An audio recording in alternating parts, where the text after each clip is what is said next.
Welcome to Stop the Fight, episode 20. And today, because I missed last week's recap, we're going to recap the Colbert fight, and we're going to talk about this weekend's fights. Let's go! Don't brag about taking my side piece! Don't brag about taking my side piece, though! I broke my back. Back is broken. Spinal. He's strong, man. Good boy, just... All right, let's get started. Chris Colbert versus Nyambayar. What did we see? Well, unfortunately for Chris Colbert, I do not think he has the power to compete at the world-class level. It's not even so much just the power. Look, he dominated. He did a great job. I think he won all but maybe 2 or 3 rounds. It wasn't a competitive fight, but we need to look deeper into it. I already explained that the weight divisions between 130 and 140, including 135, are the toughest in the sport now. They are the deepest. You have to be really good. Everybody's good at the top levels of these divisions. So when I'm going to be criticizing Chris Colbert right now, it's not because, I think he's necessarily a bad fighter. He's not. He's a very good one. Unfortunately, I think he has some limitations which are going to hurt him going forward and at the upper echelon of these divisions.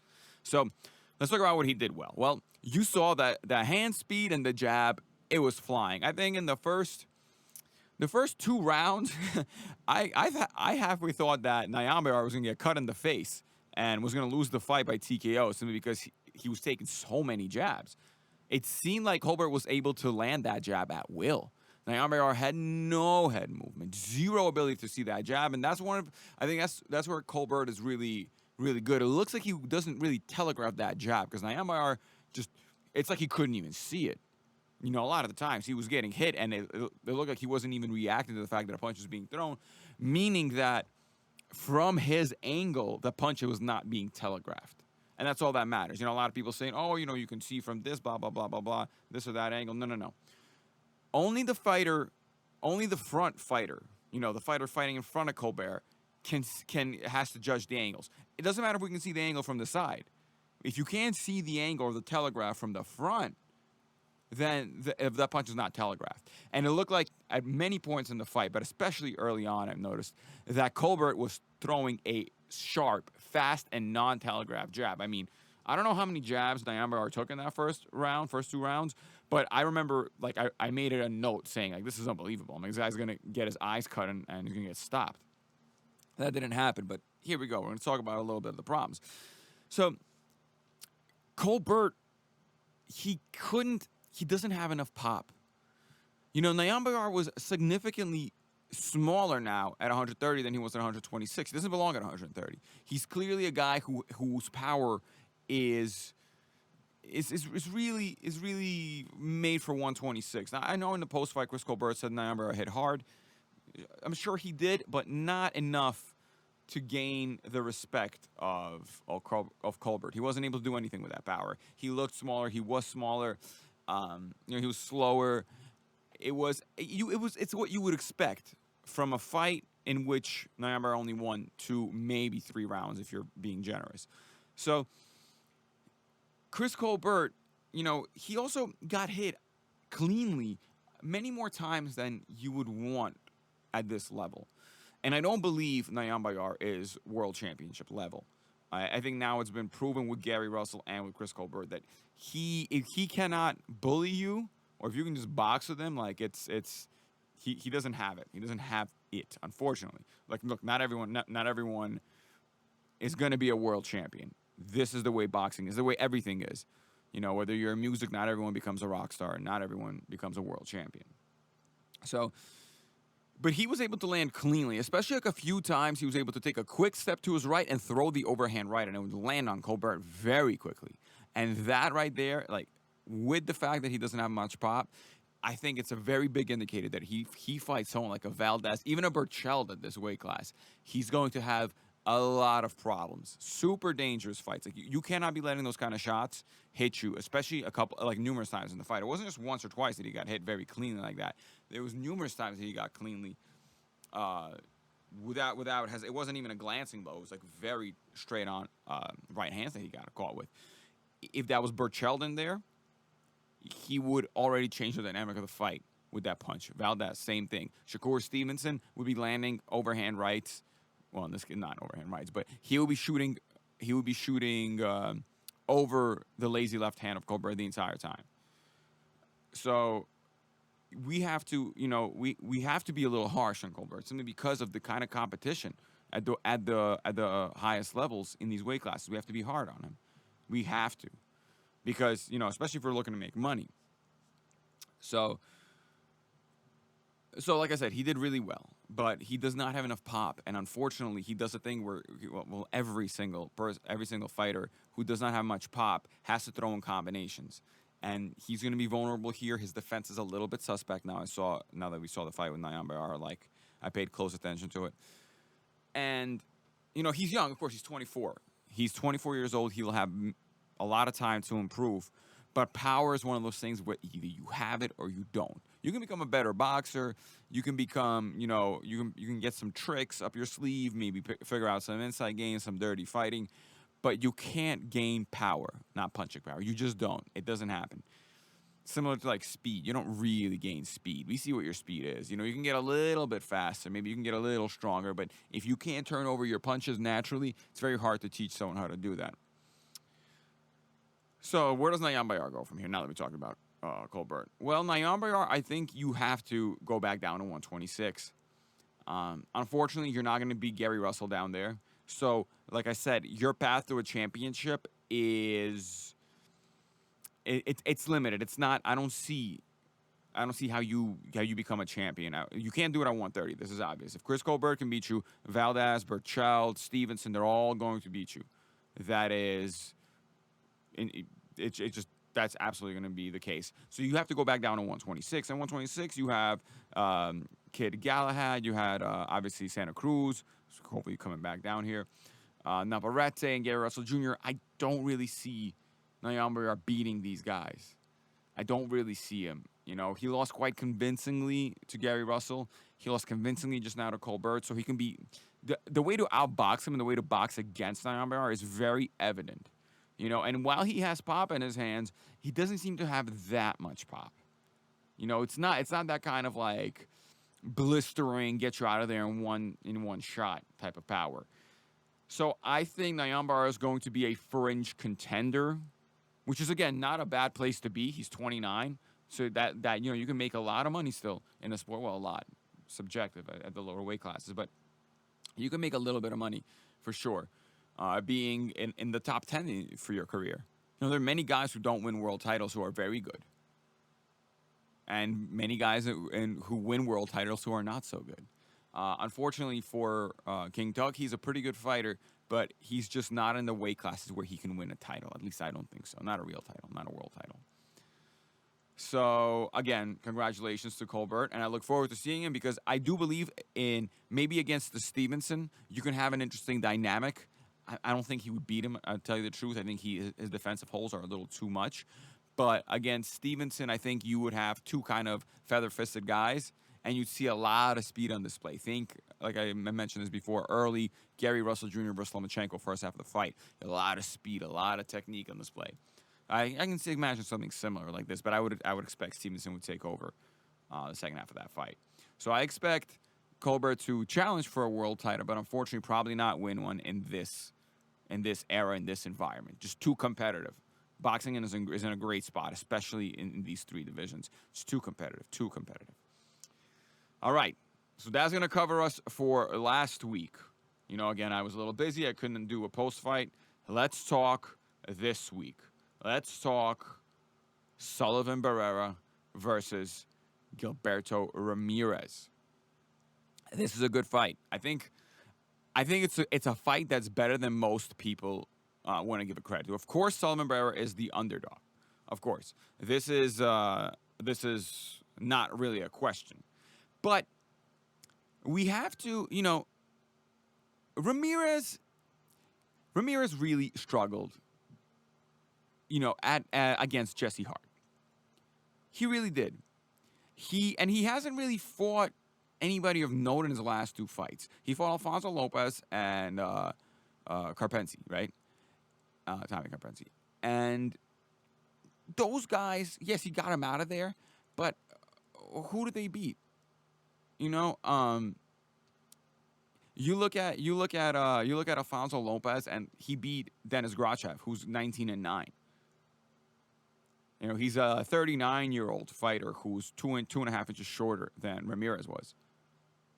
And it took him 10 rounds to get him out of there. And I'm not saying that fight was super competitive, but Ramirez does, to me at light heavyweight, does not particularly look like the world beater. Can he, you know, he's a big guy. He has that. He's a big guy. He has some power, no doubt. He's 41-0, 27 knockouts. He's got some power.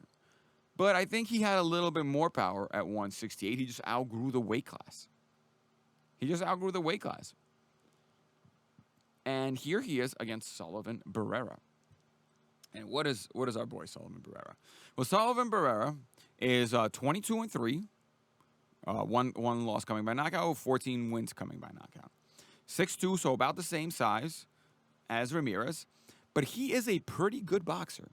He is more than capable of boxing against a cruder Ramirez. Again, we have to see just how much he has left in him, because Sullivan has a little bit of miles on him now. He does. So years ago now, 5 actually, almost 6 years, 5 years ago, he had his first defeat against Andre Ward in a fight that was kind of uncompetitive. Andre Ward really is a A-level fighter. He really is. It goes to show you that really only Kovalev can claim to have beaten him in that first fight. But so we won't really hold the Andre Ward loss against him. Then he got TKO by Bivol in the fight that, again, was also pretty wide.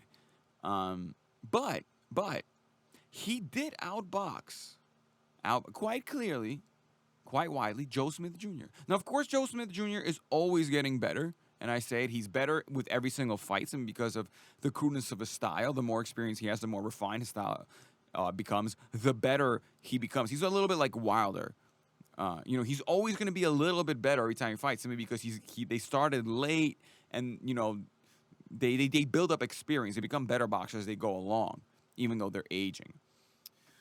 And lastly, he had lost a decision to Jesse Hart, who himself was knocked out by Joe Smith Jr. But it was kind of competitive. It wasn't a complete shutout against Jesse Hart. The same Jesse Hart, by the way, that gave Gilberto Ramirez all that he could handle at 168 at his last fight at 168. Ramirez's last fight at 168, and it was a majority decision. I thought that fight could have went either way. I thought a majority decision was fair, but if he would have lost it, I thought that would have been fair too. So when I'm really looking at this fight, the casinos have it at minus 115, minus 1115. Sorry, 1115 for Ramirez to plus 550 for Barrera. To me, that sounds a little bit like it can be an upset, a chance for an upset. At the very least, we're going to see whether or not Gilberto Ramirez can fight against a real boxer at this weight class. Because what's his name? Sullivan Barrera is a natural light heavyweight. He's been up here for most of his career. I think he's had one fight, and that was against Jeff Lacey. That was below 175 pounds. So when we're looking at this fight, and the casinos agree, the over-under is pretty bad too. I think it's 10.5 rounds at minus, I think it was like 200 for the over and plus one something for the under, 10.5. I don't think there's a KO happening here, at least not in the early rounds. Sullivan Barrera can move. He can absolutely move. And Gilberto Ramirez, like I said, he is a guy who relies on his size a lot and did at 168. It's going to be really interesting to see what he does against a real 175-pounder.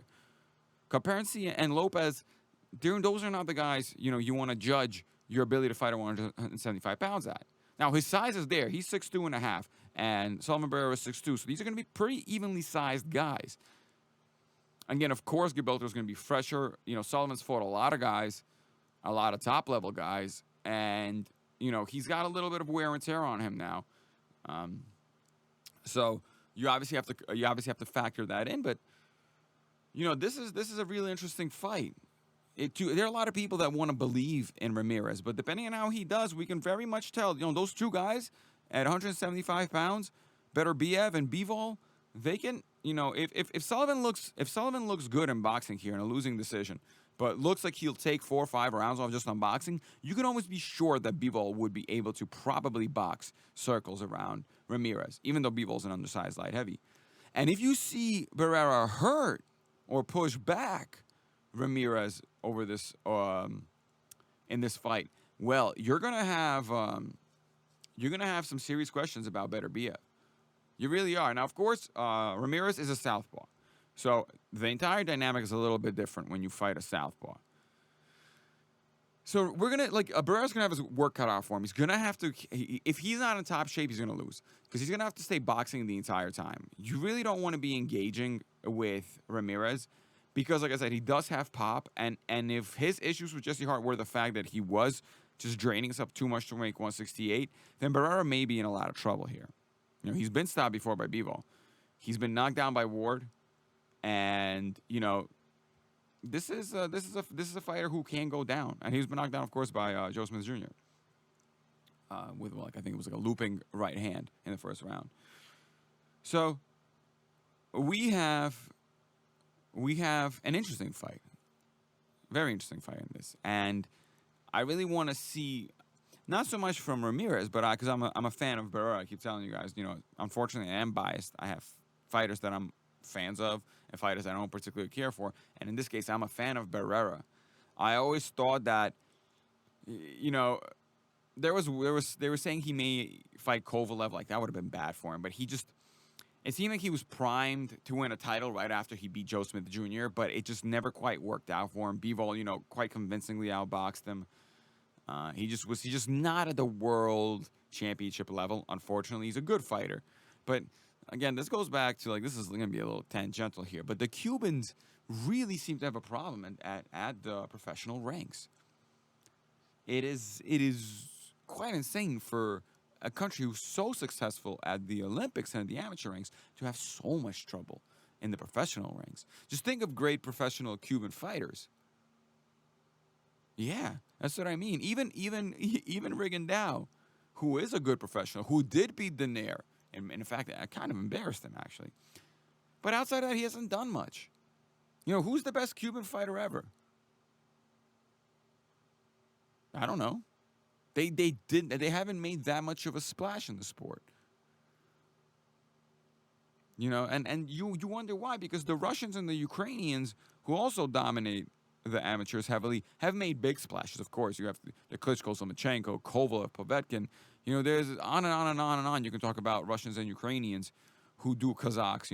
You have Golovkin, who do Eastern Europeans, who do really well in the amateurs and are able to bring out some real high caliber, almost, Hall of Fame level fighters.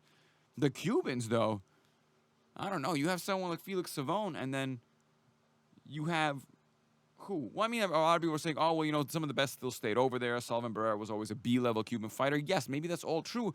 But I'm just saying, in the pro game, we don't seem to have a lot of Cubans who are making a big splash. You just don't see it. And it's strange, it's almost like the inverse of the Mexicans. Mexicans don't have any success in the Olympics or the amateurs.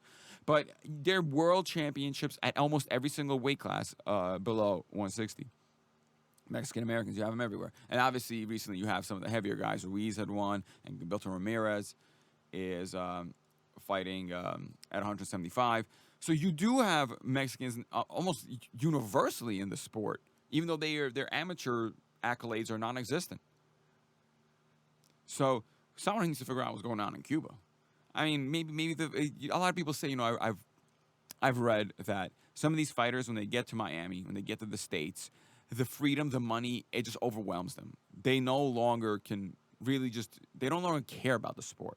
They just ride on their attained skills and whatever, and don't continue to sharpen up, which can absolutely be the case. I think it was Holyfield that said, it's hard to wake up at 5 a.m. to go jogging when you slept on silk pillows.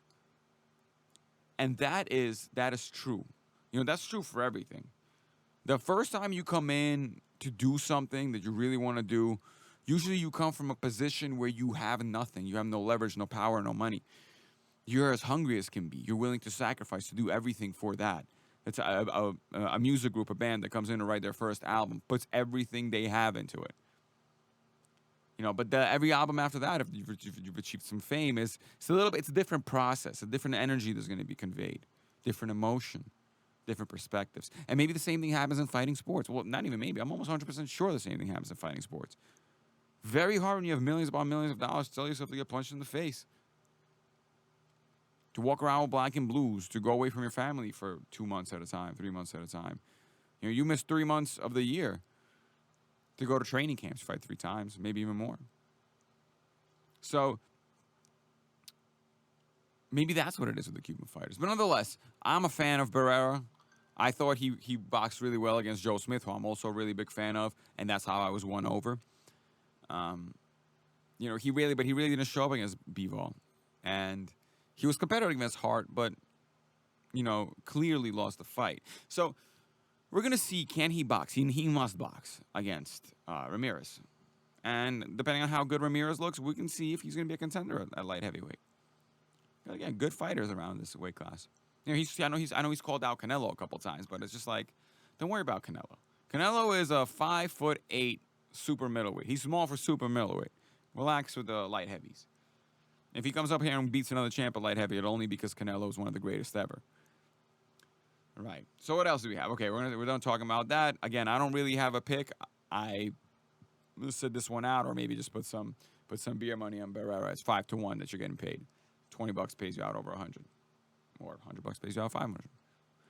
Everyone's got different pockets. But again, this is like a working man's channel, so we always talk about we're having a few beers and there's a couple of dollars, in your pocket, a couple of dollars on the table. If you're gonna bet that, I think it's reasonable to take Barrera here. Now, we have another fight. We have Joseph Diaz versus Javier Fortuna. Now, Joseph Diaz is 31-1-1. He recently, in his last fight, drew against Rahimov.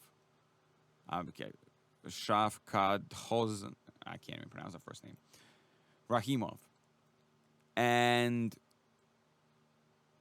Rahimov is a pretty good fighter, but he is, when people say, like, oh, he's a stereotypical Eastern European fighter, you see a little bit of that in Rahimov. So he wants to, if you're Joseph Diaz, this is kind of like you want to make up for that. You got to come out and you got to fight a little bit better. Now, obviously, there was weight issues, sure, but nonetheless, if you're Diaz, you're coming in to make a statement. Now, Diaz doesn't have much pop. He's got 15 knockouts in his 31 fights, but his respectable power. He's a southpaw, 5'6", and his other previous loss was again to Gary Russell Jr. Guys, Gary Russell, I'm gonna keep saying it every goddamn podcast that his name gets mentioned, is really, really good. Unfortunately, he hasn't fought enough named opposition, and his career just hasn't panned out as well as it should have. Don't hold the Lomachenko fight against him, but he wasn't entirely uncompetitive in that fight. He definitely won a few rounds. I think maybe 4. I had him 4 rounds that he won, maybe 5. So he was effective in the fight. As effective as a good. He was effective at points in that fight. He also beat Tevin Farber. Close fight, but he beat him. So here he is fighting against Javier Fortuna. Now, Javier Fortuna is 36-2-1. One defeat coming by way of knockout, 25 knockouts. So this is a heavier puncher now. A heavier puncher and a guy who's fought at 135 pounds for longer than Joseph Diaz did. His losses include TKO to Jason Sosa and split decision loss to Robert Eastern Jr. Now, obviously, you see a TKO loss to Jason Sosa and you get a little bit worried, but that was 5 years ago. Not to say Jason Sosa is a bad fighter, but just not one that you'd expect that Jason Sosa to beat any world level talent. So he has some pop, and recently he's gotten a couple of knockouts at 135 pounds. So this is going to be interesting to see how Javier Fortuna fares at this new weight class, because again, you guys have to remember that when a fighter moves up in weight class due to a bad performance at a previous weight class, you always have to ask yourself, is he moving up because he can no longer make weight, or is he moving up because he's trying to salvage something? Because something is no longer quite working in the career. I don't know, maybe you're just a little bit over. He shouldn't be. He shouldn't be. JoJo's 28 years old. 28 years old. He's a young kid. He shouldn't be on the down. And if you've seen the last fight, which I have, he looked good. Yes, it was a split decision. A majority decision draw. But, I thought he looked fine. Is he going to win a world title at 135 pounds? No, I don't for a second believe that. But, again, it's not because Joseph Diaz is bad. It's because, again, I said 135 pounds is the strongest division in boxing. Who is he going to beat? Exactly. So here is Javier Fortuna. Now, what do the casinos have it? The casinos actually have it reasonably priced with Joseph Diaz at a minus 125, 225, and Javier Fortuna at plus 160. Now, when you have a fighter who is weight drained in his previous weight class, going up against a puncher in the new weight class, it's always tasty to put some money on the puncher, especially a southpaw. Fortuna is a southpaw. So you have a southpaw versus a southpaw here. So it's really going to be like a mirror match in a way. Very interesting fight. And I do like Fortuna. I think Joseph. Okay, so also Joseph Diaz likes to engage. If you guys watch his fights, he loves to get in there and engage. And against power punchers who are natural at the weight class, it's a completely different ball game. You're used to guys, remember, and especially down here, every 5 pounds makes a difference. The difference between a 130-pound fighter and a 135-pound fighter is significant, especially when it comes to power punchers. Joseph Diaz is going to taste some power against Fortuna. Absolutely. And how does he handle it? I don't know. But I like Fortuna in this one. I think Joseph Diaz is not going to have the power to keep Fortuna off him. Because, again, power is relative to weight class. Someone who's a puncher at 130 can be a puncher no longer at 135, similar to the way Nyambayar was a puncher at 126 and no longer a puncher at 130. Or at least not as heavy of a puncher. Same concept over here. So Jojo Diaz, who is not a heavy puncher at 130, is going to be a less so heavy puncher at 135, fighting against a legit puncher at 135. Things smell, Southpaw matchup also, recipe for disaster, I think. Could be wrong, but my take is I like Fortuna to win this fight, probably by knockout. Now, let's talk about the not-so-great news. It looks like there is a COVID outbreak. There is a COVID outbreak in the Tyson Fury camp. This all but guarantees the fight is off until, September, October, whatever. It almost guarantees the fight is off. Oh, it's actually been already postponed, yeah. And it's unfortunate, but postponed until October, looks like, yeah. It's postponed. I really liked this fight. I really wanted this fight to happen. I wanted a Wilder redemption arc. Like I said, I like Wilder. I do. I don't care what he says. It's not really, I like him. Sometimes, you look at a person, you try and read their mannerisms, not necessarily what they're just saying. A lot of people say a lot of things. It's a fight sport. But I like Wilder. So I really thought that this could have been his kind of his comeback. I really think he had a real shot at winning this fight, and I still think he does when the fight eventually happens. I know they said Dillian White wants to step in, but I can't imagine that happening. I can't imagine the Wilder team risking that because simply the money is just too much for the Fury trilogy. It's too much. White is not going to bring in anywhere near enough money for this. Nowhere near enough money, and you risk losing. It's just unnecessary. Unnecessary. You wait it out. You train a little longer. You get your head together. If you're Wilder, you don't worry about whoever the hell's stepping in. So, you don't got to worry about that. Again, guys, unfortunate that we have this postponement, but understandable. And you got to, in the world that we live in with the COVID pandemic breaking out everywhere, and, we just had the Kambosos fight with Teofimo postponed. So we should expect to see more and more of this. Again, it doesn't change my prediction at all. on the fight, not my prediction, but what I want to happen. So, again, I hope you guys have fun watching this. Guys, this fight is tonight, by the way. I'm recording this on a Friday, and I'm premiere it. The Ramirez fight against Barrera is tonight. It's a Friday fight, not a Saturday fight. There fights in London tomorrow and stuff, but this is tonight. Yeah? All right. It's over. I'm gonna go home and break my wife's hip. Don't brag about taking my side piece. Don't brag about taking my side piece, though. I broke my back. Back is broken. Spinal. He's strong, man. Good boy. Just.